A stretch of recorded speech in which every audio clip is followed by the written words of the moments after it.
Hola, les doy la bienvenida al podcast semanal de Monga by Latam, un espacio para las noticias ambientales de Latinoamérica que no puedes perder de vista cada semana.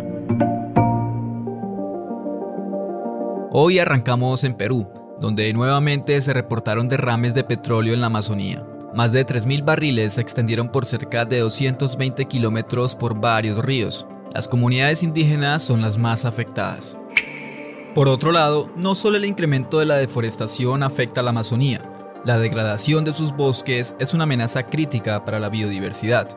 Un nuevo estudio utilizó información recolectada por 18 años y encontró que el 38% de los bosques amazónicos se encuentran degradados.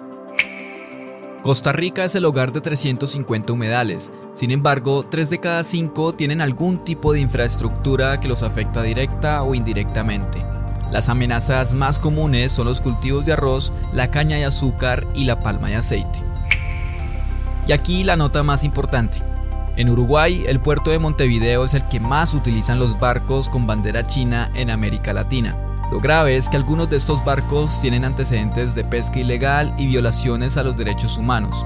Y si bien es el gobierno el que determina quién puede utilizar los servicios del puerto, existe otro actor clave: las agencias marítimas. Para profundizar mejor esa historia, hablamos con Fermín Kopp, periodista argentino especializado en ambiente y cambio climático y actual editor de Diálogo Chino para el Cono Sur.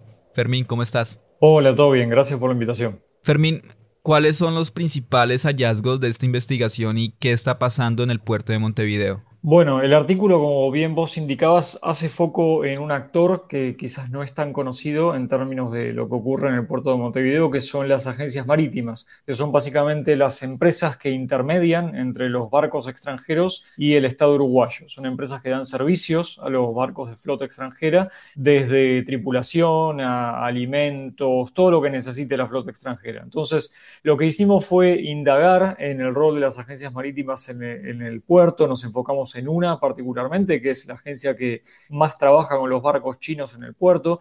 Recordemos que el puerto viene siendo cuestionado hace ya una década prácticamente por lo que ocurre allí en términos de dar servicios y asistir a barcos que han sido denunciados tanto por derechos humanos como por prácticas ilegales o no declaradas de pesca en el área compartida entre Uruguay, Argentina y Brasil. Esto no es noticia, pero entonces por eso lo que nos enfocamos nosotros era, bueno, ver qué está pasando con el intermediario. Y nos encontramos que esta agencia particular en la que trabajamos ha dado servicios a barcos que en el pasado han sido denunciados por prácticas de pesca ilegal, no declarada, no reglamentada, o violaciones o denuncias por derechos humanos. Entonces lo que hicimos fue indagar un poco en esa agencia e indagar un poco en ese historial de los barcos. Accedimos a bases de datos detalladas de arribos en el puerto de Montevideo y las analizamos en profundidad. Y al mismo tiempo también tratamos de entender cuál es el estado de situación en el puerto de Montevideo, cómo ha avanzado, si es que ha avanzado el puerto en los últimos años. Aquí hay algo interesante y es que Uruguay es firmante del acuerdo sobre medidas del Estado Rector del Puerto de las Naciones Unidas. ¿Es esto suficiente para fiscalizar a los barcos que llegan con antecedentes? A ver, realmente Uruguay ha mejorado, y hay que decirlo. La firma de este acuerdo de Naciones Unidas de parte de Uruguay ha elevado el estándar en el puerto. Eso es algo reconocido no solo por las autoridades, sino también por organizaciones de la sociedad civil y organizaciones ambientales. Lo que se observaba en el puerto una década atrás ocurre en menor medida hoy. Sin embargo, todavía no alcanza. Esa es la sensación que deja el artículo y un poco en base a las declaraciones de las fuentes con las que hemos hablado para la nota. Falta todavía, faltan más controles, faltan más inspecciones y también abre un poco a una problemática que no es particularmente de Uruguay, sino que forma parte de un problema regional, porque hay una gran zona en el alta mar compartida por Argentina, Brasil y Uruguay que no está reglamentada, y donde ocurren todas estas violaciones a los derechos humanos y prácticas de pesca ilegal no declarada y no reglamentada.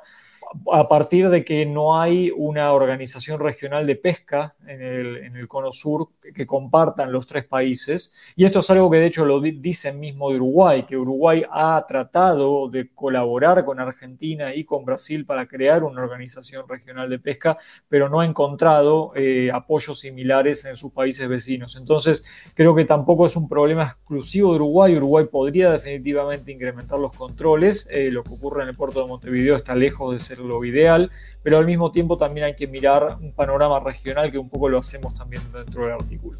Aquí le seguiremos el rastro a las flotas chinas cada que pasen por América Latina. Muchas gracias, Fermín. Por nada, gracias. Finalizamos este resumen con buenas noticias. En el Parque Madidi, en Bolivia, una expedición de 4 años identificó más de 300 especies de peces sobre el río Beni y Madre de Dios. 35 de ellas son consideradas posibles nuevas especies para la ciencia.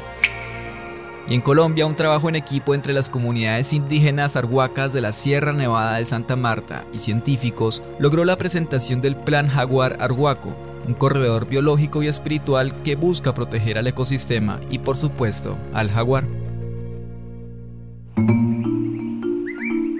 Si te gustó este resumen y quieres conocer las historias completas, búscanos como Mongabay Latam o envíanos un mensaje a nuestra línea de WhatsApp +57 320 872 6154 para estar al tanto de todas las noticias ambientales en Latinoamérica. Recuerda escucharnos cada semana en tu plataforma de podcast favorita. Mi nombre es Richard Romero. Hasta la semana siguiente.